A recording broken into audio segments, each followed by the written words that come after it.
Okay, it is 12 o'clock on the nose. Now, good afternoon.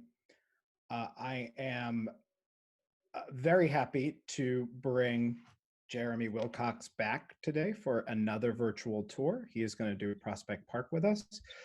Just a couple of things, one of which is you will all be muted until the end when we open it up for Q&A when Jeremy is done, and then we'll unmute you and you can ask questions. Or during the tour, you can also type questions or comments in the chat feature.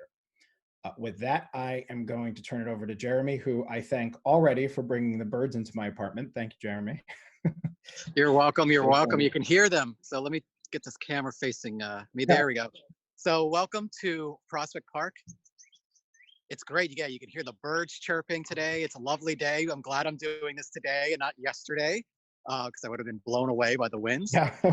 So we are here, in lovely Prospect Park. I am in the ravine, which is this great section where we'll sort of be starting out. So I'm going to start out with a little bit of an introduction to the park. For those of you who've never been here, a little bit of the history of sort of how the park came to be, and that sort of thing. And obviously, I'll happy to take questions about that toward the end. So I am in the ravine, which is what Frederick Law Olmsted considered the heart of Prospect Park. It's a 146-acre sort of wooded section in the middle. It's actually just really, really gorgeous. I've heard some people compare it to the Ramble in Central Park. It's really more akin to the North Woods in Central Park if you're looking for a Central Park sort of counterpoint. But this land that I'm on right now was basically formed many years ago when the Wisconsin Glacier receded and carved out, the glacial moraine that makes up so much of this part of Brooklyn, and left a number of mountains here, including one that was named Mount Prospect. And that's where the Prospect and Prospect Park gets its name from. Now, when we think of Prospect Park, the two names that come to mind obviously are Frederick Law Olmsted and Calvert Vaux, who designed Central Park for Manhattan and would go on to design this one right afterwards. But before we get to them, we actually have to talk about another man named Egbert Ville, because in 1861, while Olmsted and Vaux were over in Manhattan working on Central Park, Egbert Ville was hired by the Brooklyn Parks Department to build what he called Mount Prospect Park. And the plans for that were very different than the park I am standing in right now. In fact, the section of the park where I'm standing in right now would actually not have existed in Egbert Ville's plan. I'll give you a little bit, I'll turn the camera back around toward the park so you can see a little bit of what I'm looking at. So in 1861, when Egbert Ville was hired, the sort of cornerstone of his park actually laid on Mount Prospect Park, sort of today on the border of Flatbush Avenue and Eastern Parkway. Now, that sort of got put on pause when the Civil War began, and then it laid in languish until 1865 after the Civil War, when James Stranahan, who was the Brooklyn Parks Commissioner at that time, secretly brought in Calvert Vaux himself to look over the Ville plan and basically get feedback on it. It's sort of been sitting on a desk for 4 years during the Civil War. So they just asked Calvert Vaux, because they liked what he and Olmsted were doing over in Manhattan, hey, what do you think about our plan? And right from the start, Vaux hated it because, and I'll show you a map of Olmsted and Vaux's plan to give you an idea of what this looked like. So here's on my iPad. Hopefully you're not getting too much glare on there. So you can see Flatbush Avenue right there. And originally, Ville's park would have been mostly centered right about here, literally cut down the center by Flatbush Avenue. And Vaux's whole idea, what he had with Olmsted, is the park should feel continuous. You should really feel like you're walking through nature. Even though it was a dirt road back then, it was before motor vehicles, the minute you would have had to have crossed Flatbush Avenue, he said, you would have been taken out of that experience of the park. So he said, get rid of Flatbush Avenue. That should be the border of the park, not the middle. Go further southward into the then independent town of Flatbush. You can need a lake. You can build it on the Flatbush end. And Vaux just started giving them more ideas. And Stranahan really liked what he was seeing and began to hate the Ville plan more and more. So they basically fired Ville and then brought in Olmsted and Vaux a year later to formally redesign the park into what we know it as today. So the city of Brooklyn had basically bought up all this land east of Flatbush Avenue that they could no longer use because Vaux and Olmsted did not want it. That would eventually go on to become the land that would be the home of today the main branch of the Brooklyn Library, the Brooklyn Botanical Garden, and the Brooklyn Museum. So that's why those things are also close to each other and in that particular spot. So Brooklyn bought again, some land south of the Ville plan in the then independent town of Flatbush, and that really became the crux of the park as we know it today with the large lake.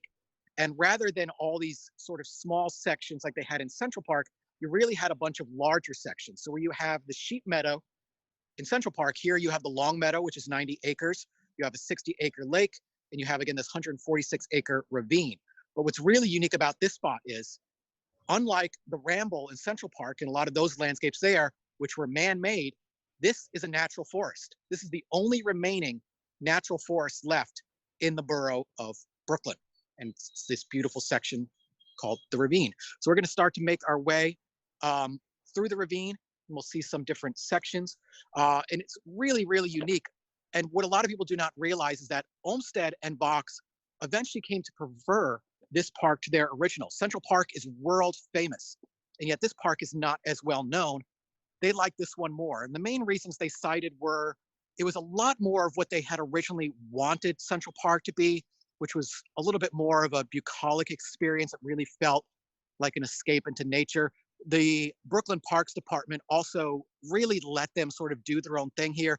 There was less of that bureaucratic interference that they dealt with from the New York City Parks Department across the East River. And it really, they just ultimately felt that more of what they envisioned came to be versus a lot of the compromises that they had to make over in Manhattan. Now, what I would always add to people is a lot of these compromises meant a big deal to them, really were not ultimately that important. For instance, Olmsted really hated that the border of the park had to, Central Park had to fit into that really tight New York City grid, and a couple other compromises. Ultimately, nobody really cares about that. In fact, one of the great things about Central Park is the contrast of leaving behind that master grid and going into the winding trails of the park. So obviously in Olmsted and Box's time, these fences would not have been here, but you get a kind of sense of this beautiful natural forest that I'm in. And you can hear the stream.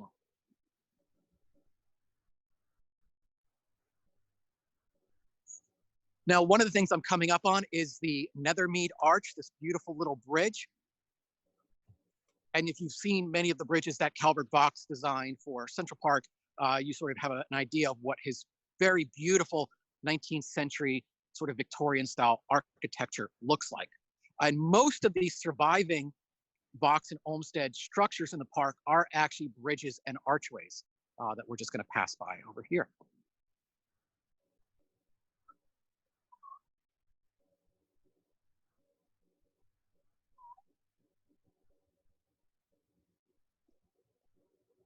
One of the things you notice when you're walking through some of these structures and you're walking to the park is it's obviously not as well maintained as their Central Park counterpoints would be. You can see this fencing here designed to prevent people from going into the stream.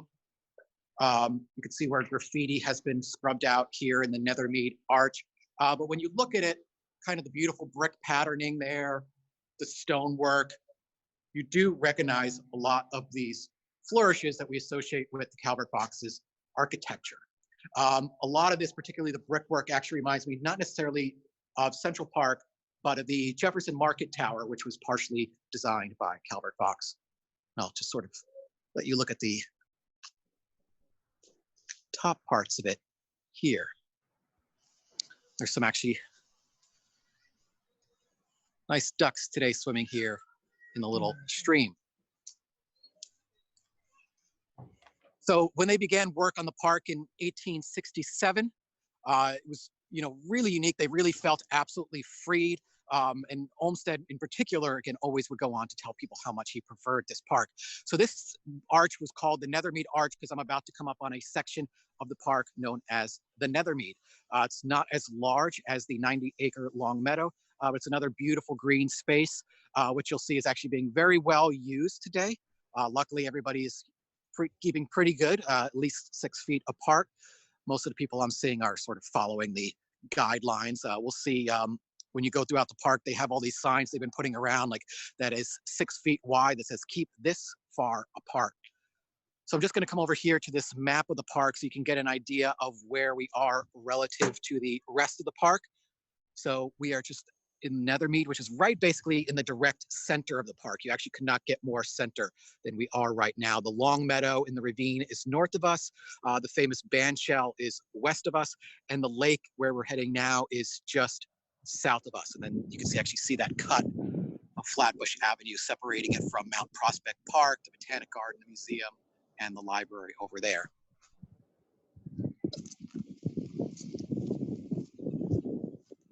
This is the beautiful, scenic Nethermead.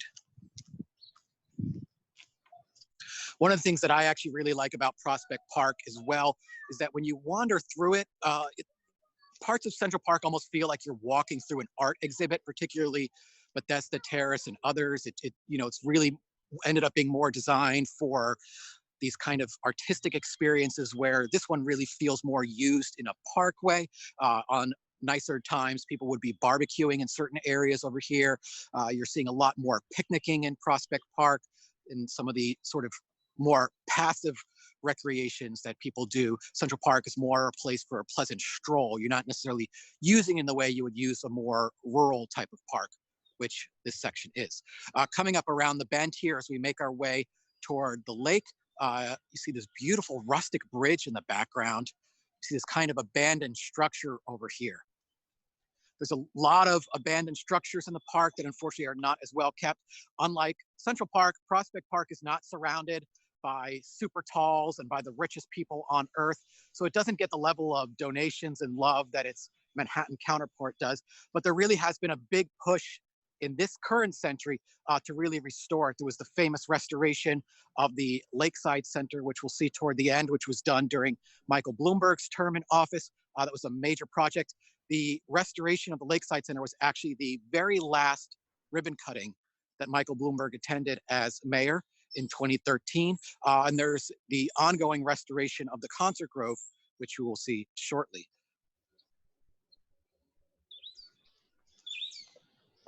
Coming up on two beautiful bridges here. One just ahead of me is the wooden Binnen Bridge. And then we'll see the beautiful cast iron Lullwater Bridge. But the thing we're coming right up on is very, very beautiful. And you don't find that many of them in Central Park other than in the North Woods. It's a waterfall. Might be able to hear it in the background already. But here where the streams of the ravine flow into the lake, the northern tip of the lake, you have these beautiful man-made waterfalls over here. Regarding Egbert Ville, if you read up on the history of him, you will also find out that he actually was one of the top contenders, sort of one of the finalists for the contest that would have been to create Central Park. His plan was ultimately not chosen in favor of the Olmsted and Vaux plan. Poor Egbert Ville is always a bridesmaid and never a bride. That's why every time I read his name, I always feel so bad for him. He designed very beautiful parks, and they always just came second to Olmsted and Vaux. So coming up here on the beautiful waterfall.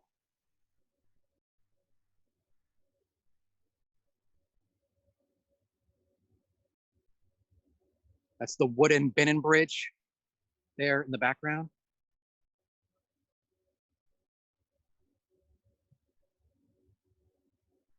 And coming around here, you get your first glimpse at the boathouse, which we'll start to make our way towards a view of. So some of this might just be legend, but the story I always had heard about Egbert Ville and Olmsted. So Ville, back when Olmsted was just sort of working for the Parks Department before Central Park, Ville was Olmsted's direct supervisor.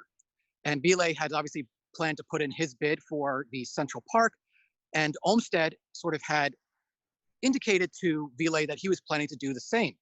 Ville supposedly tells him, like, oh, go ahead. I don't find that to be a conflict at all, because obviously you're not going to get picked and I am. So I don't mind. I don't consider it a conflict of interest. Please submit your lousy bid. And that sort of put a little fire under Olmsted's belly to create the winning bid. And so I like to imagine part of the reason, I do not know this is historical fact, this is just like what I like to imagine, that a big part of the reason that Olmsted did decide to partner with Vox again to build Prospect Park was knowing that he would take the job away from Ville and just keep sticking it in his old boss.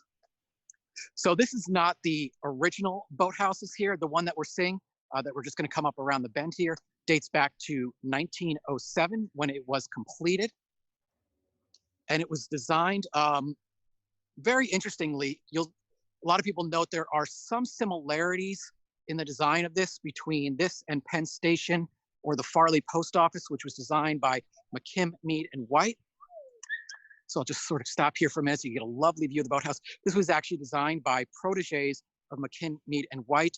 It was the firm of Helmley, Hudswell, and Huberty, the Triple H firm, but they designed this beautiful boathouse between 1905 and 1907. It's not really used as a boathouse anymore per se. It's a great events venue, a very expensive wedding venue, but it's now today the Audubon Center. So it's more of a nature center than it is a boathouse, but it's right here along this beautiful northern edge of the lake. If you've ever been inside, it's quite gorgeous. I'll try and see if we can squeeze in through one of the gates there and take a peek in the window. They're beautiful Guastavino tiles in there, along with these, just gorgeous, gorgeous pieces of architecture, but it's really unique. And one of the things they sort of, when they designed it, again, they were trying to mimic their boss's type of architecture. So I am here on what is known as the Lullwater Bridge. This is a great example of what I mean by not as well cared for. If you've, been on the Bow Bridge crossing the lake in Central Park, you see how much they keep it up. They repaint it. They take care of the cast iron. They have those beautiful planters there that were restored and replicated. Here, you can see this bridge is looking a little worse from the wear, but it's still very well maintained overall. So here we're going to make our way toward the boathouse.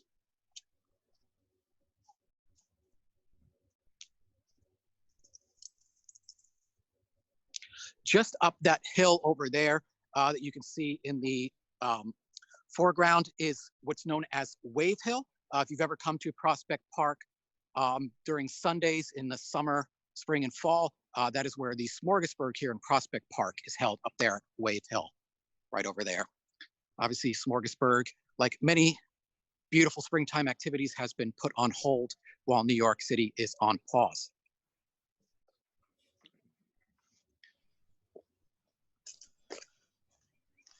So also on pause, but generally in nicer times, if you go to the website for Prospect Park, there's a number of really great events that they do here at the Audubon Center / Boathouse.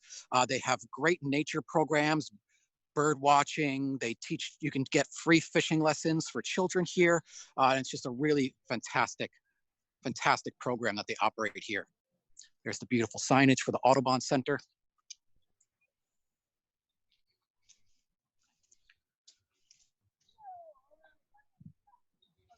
So I always like to point out the great detailing here on the boathouse, not only because it's gorgeous, because it probably is the most famous building here in the park. I'm going to sort of see if I can slide you guys around the gate here. A little bit awkward, but might be able to see in the window and some of those Guastavino tiles in there. But it is the most famous building in the park, and yet was not designed by Calvert Vaux or Frederick Olmsted. Like I said, the bridges and the archways are really some of the few remaining Olmsted and Vaux structures in the park. And here's where another famous Parks Department name comes in. Robert Moses, when he takes over the Parks Department in the 1930s, he's tasked with modernizing a lot of these parks. And a big part of his modernization of Prospect Park was tearing down a lot of the buildings that were designed by Calvert Vaux, including the original boathouse, the tea house, the Concert Grove house. The only surviving building of Calvert Vaux in the park is sort of on the western edge, closer to Windsor Terrace, and that's the old well house. The well house was restored actually very recently into a composting bathroom, and that is the only surviving building. Here is one of the more famous trees in the park. This is a Camperdown elm. These are these sort of mutant Scottish elms, and this one is very old, and so you can see it's actually surrounded by a fence. It has a official sign and sort of an explanation to make sure that people aren't climbing it. You can actually see some of these more delicate branches are being held up with these sort of makeshift wooden crutches. But this is the beautiful Camperdown elm of Prospect Park. And now as we come around the bend from the boathouse toward the Concert Grove, you're actually going to walk through my favorite bridge slash archway in Prospect Park, which is the Cleft Ridge Span. And it's really gorgeous. It's one of the most beautiful archways that was ever designed by Calvert Vaux. You can see some of these gorgeous detailings here. Got some kids rumbling through, but I'll just show you some of the amazing interior details here. So it's really cavernous. And then you've got these great echo, as you could sort of hear. It's got this amazing, really intricate stonework.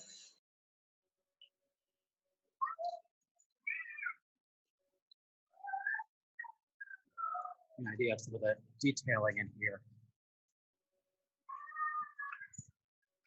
This is the Cleft Ridge Span. And it's this sort of beautiful gateway, again, between the boathouse section and the Concert Grove. Has also, as you can again hear, some of the best acoustics of any of these archways. So the Concert Grove here used to be a much more fabulous section. There was the Concert Grove House, which was basically a little sort of tea house in area. And then there was the Concert Grove Pavilion, which was also originally known as the Oriental Pavilion, which is not a term that's obviously still used today. And this is actually undergoing a great restoration. So the main pavilion is still here. It was partially damaged in a fire several decades ago and then partially restored, but has really continued to languish since then. It has these amazing, beautiful cast iron columns.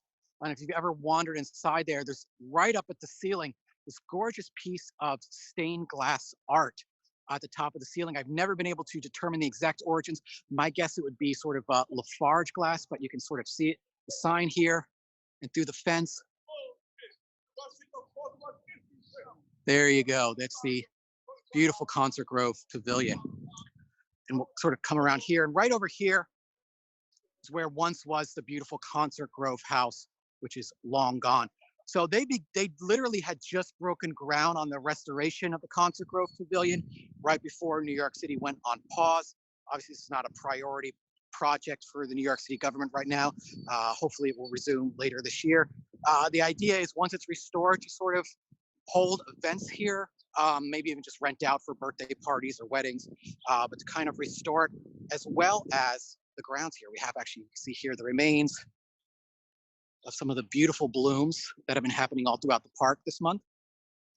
A lot of the wind and rain in the last few days has blown off what was left of the flowers on a lot of these trees. Here you have the main loop road of Prospect Park. So we're actually just about. Jeremy, can I just cut in? We had a good question that actually I was curious about too, if you wouldn't mind answering. Back in the Cleft Ridge Archway, Rhonda asked, how was the beautiful stone design made? Was that stone carved or was it a mold? Do you know? My understanding from what I've read, I've never been able to find a definitive answer. I believe it was a mold. Okay.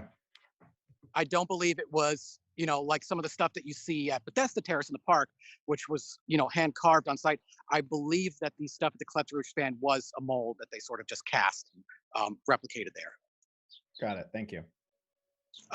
Part of the struggle of sort of researching a tour of Prospect Park is it's not as well historically documented, again, as Central Park. So some of these things you just sort of have to piece together from multiple sources and make these sort of educated guesses on.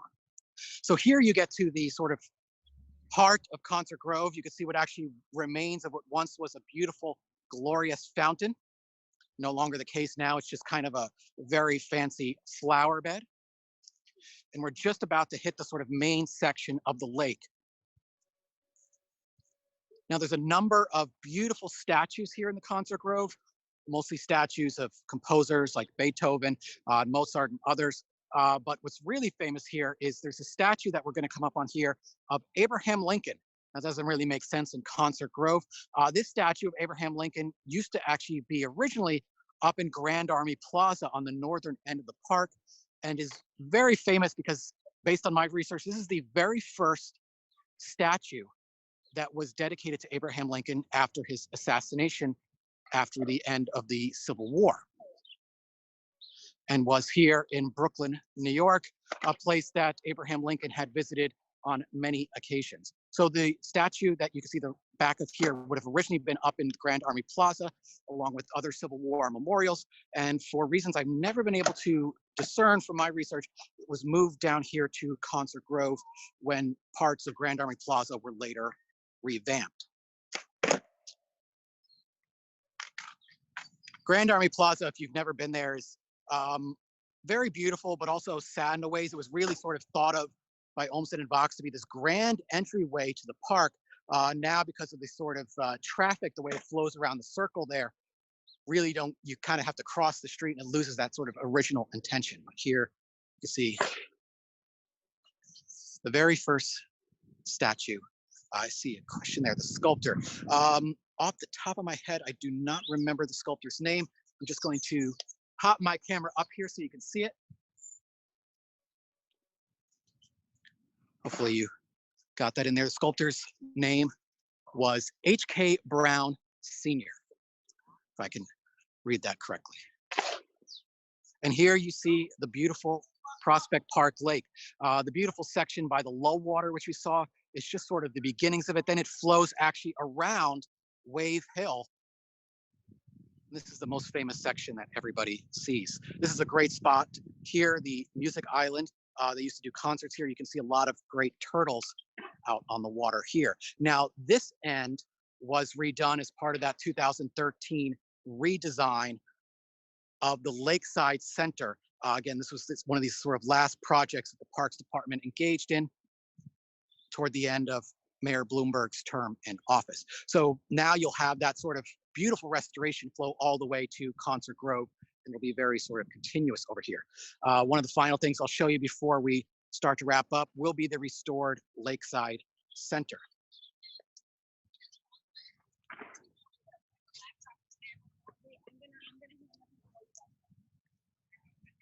This is very beautiful. They've begun a lot of more programs here in recent years. Now when you come in the summertime, they rent out these little paddle boats and you can rent out kayaks and just sort of go for more sort of beautiful recreational activities here on the lake. So it's a little bit different than Central Park, where it's more of this kind of artistic rowboats and that gondola that you have in Central Park. Here it's kayaking, it's paddle boats, and then you have the ice skating and roller skating center over here. So this is the 2013 revamped Lakeside Center that we're coming up around the bend here. It's kind of frozen in time right now because it was still ice skating season when New York City went on pause. And so you've got this kind of melted ice skating center. You can see all the closed signs. So there are two actual rinks. They are both used for ice skating in the winter. Then in the summertime, the covered one that you see here, is used as a roller skating rink, and the uncovered one that we'll see right before we wrap up is used as a sort of children's splash pad. You also have over here this beautiful World War I memorial right over here by the lake. So I think I saw a question pop up about the size of the park. So Central Park, as you know, is 843 acres in size. Prospect Park is about 526 acres. So it's not as large overall as Central Park, but still, for an urban park in the middle of Brooklyn, 526 acres is very, very substantial. And again, really unique because rather than these small sections, you've got, again, a much, much larger lake, much larger meadow, much larger sort of wooden section. So here you are looking out toward the lake out here. So a question just pop up about the Prospect Park Zoo. The Prospect Park Zoo is just sort of east of here, just north of the Lakeside Center. It's in the children's corner, where you'll also find the carousel, as well as the Lefferts House, this beautiful historic 1700s home that belonged to the Lefferts family, and that's open as a teaching museum. So here is the sort of abandoned ice skating rink that's here. But this would be a children's splash pad normally by the beginning of May. Beautiful lakefront here. So I'm gonna head up toward the lakefront. I'll be happy to sort of take more questions as they pop in.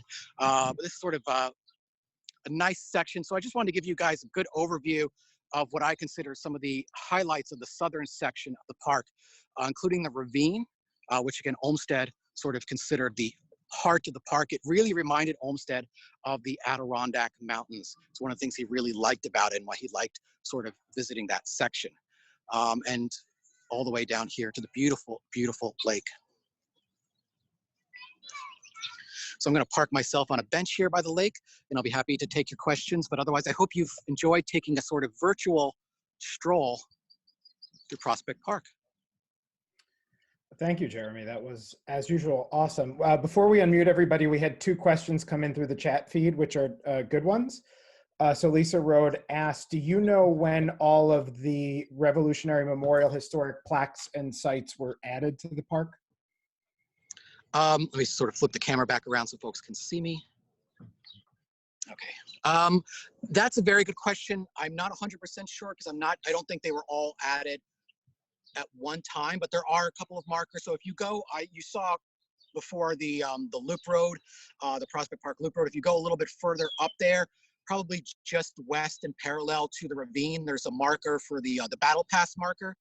Because this was sort of part of the battle pass during the American Revolution in the Battle of Long Island in August of 1776. So that's the main marker I know, and a couple of other ones. Those obviously were not added during Olmsted and Fox's time, but they were sort of added, later on. Right. But if you're looking for the battle pass marker, it's on the main loop road, just on the east end of the park, just sort of parallel to the ravine. It's just when that hill kicks in, when I'm running, it kills me. I keep thinking, Yes. This defeated George Washington. It's going to defeat me on this run too. Yeah, if you've ever done a 5K, we had another. That's the part where you get really winded. That's the part that you just hate. It's like, oh God, please, and you pass the plaque. Sandra Critt asks, what is the relationship between the park and the parade grounds on the south end of the park? The parade ground. So the parade ground obviously was originally a military parade ground. It was then later added as part of the park. It's literally if you go just south of the park, here in the Flatbush section, it's just south of us. And what it's mostly used for today is sporting fields, soccer fields. There's a tennis center, basketball courts. I mean, all the basically sport recreation stuff you would find in a park. That's mostly at the parade ground. Yes, and also run by the Parks Department.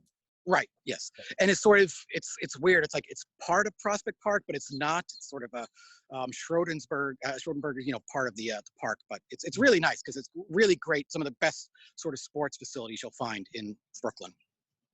Great. Christina asked, did Robert Moses put in the main loop? In the way it is today, yes, but that basic roadway was part of the original plan, very similar to some of the roadways in the park. I mean, they would have been more carriage roads originally, but then the way it's sort of laid out today and the way it was long used for motor vehicles, obviously Robert Moses loved his roadways, but luckily nowadays cars are actually banned from Prospect Park. Prospect Park during the de Blasio administration actually beat Central Park to a vehicular ban, which was really nice. Yeah, that was a happy day for me too. Yeah. Yeah, you could jog through the park without getting run over. Right, exactly. Question from Beth, are the stables located by the parade ground as well? Yes, they are on the western end of that. And right on the western end of the parade ground is also a police precinct. But all of that is basically on the western edge of the parade ground. There's also the Kensington stables, which are sort of in Windsor Terrace, just west of the park. Which I can smell. Sandra asks, under Moses, what was the reasoning in taking down some of the original structures? So the thing about Robert Moses was he was not a particularly sentimental person about history. I mean, that's just obvious.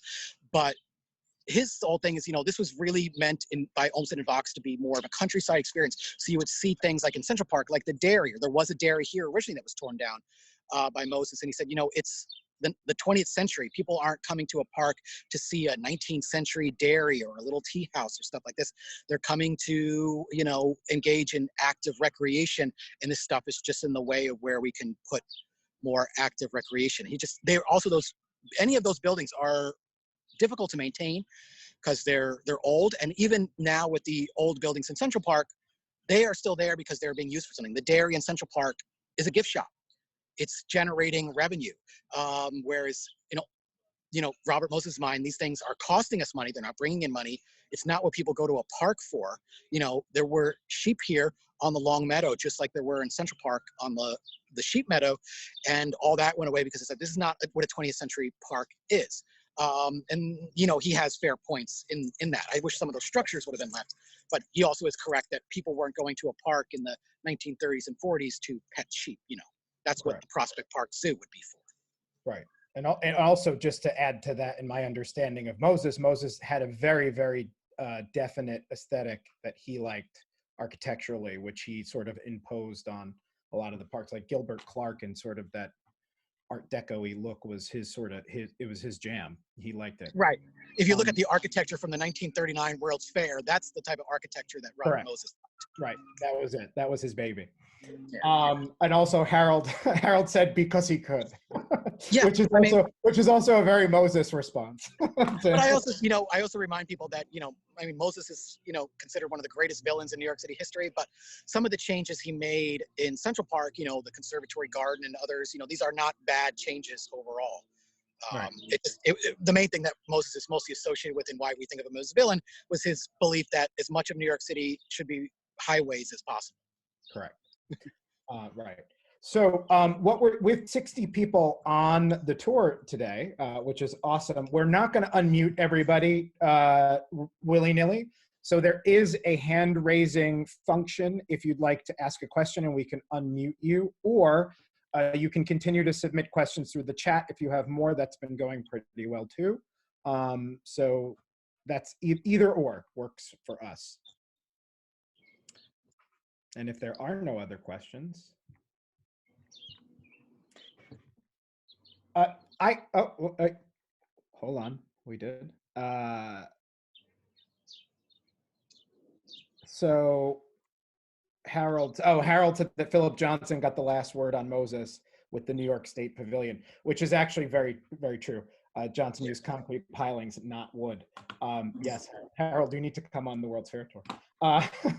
But actually, I had a question. So you mentioned this, and this is when I moved to Brooklyn 20 years ago, one of the first things when I was looking at apartments, the broker told me is, oh, you're going to be near Prospect Park, which nobody knows this, but this was Olmsted's favorite park, which you mentioned. Yeah. So why do you think the dynamic was that Olmsted got more leeway? Was it just because the New York City Parks Department was that controlling, and that Brooklyn, who was he dealing with in Brooklyn at the time? Was it was it the town of Flatbush? No, I mean, because the land that I'm on right now was purchased by Brooklyn from the town of Flatbush. So it sort of became Brooklyn's property at that point. So mainly he was dealing with, again, James Stranahan, who was the Brooklyn Parks Commissioner at the time.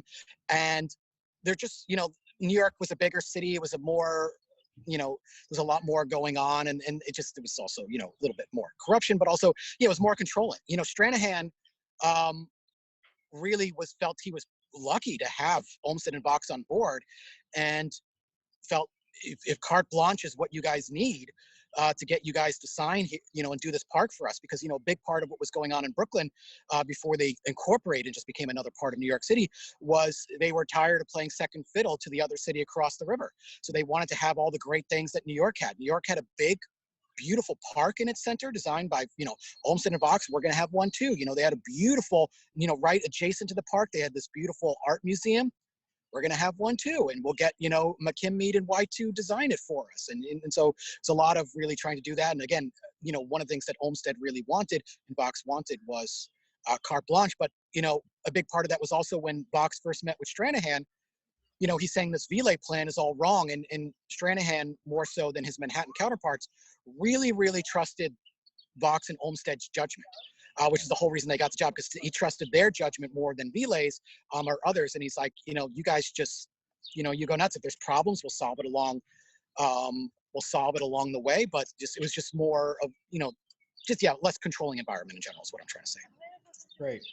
So Kevin asked, Andrew Haswell Green was actually the park commissioner that Olmsted Vox had to deal with. Is there a comparative man for Prospect Park? And also, great job. I mean, again, other than Stranahan, not really. And obviously, Green over in New York City, doesn't get enough credit for his inspirations for what Central Park ultimately became and his influence on Olmsted and Box to a certain extent. But he really did, in terms of being that type of larger than life parks personality, I don't know if he had a direct counterpart here in Brooklyn, which is also a big reason why Olmsted and Box got to create their vision. They weren't they didn't feel like they were in anyone's shadow here in Brooklyn. Right. Well, Jeremy, you're getting a lot of praise. Great tour, very informative, well paced. I agree.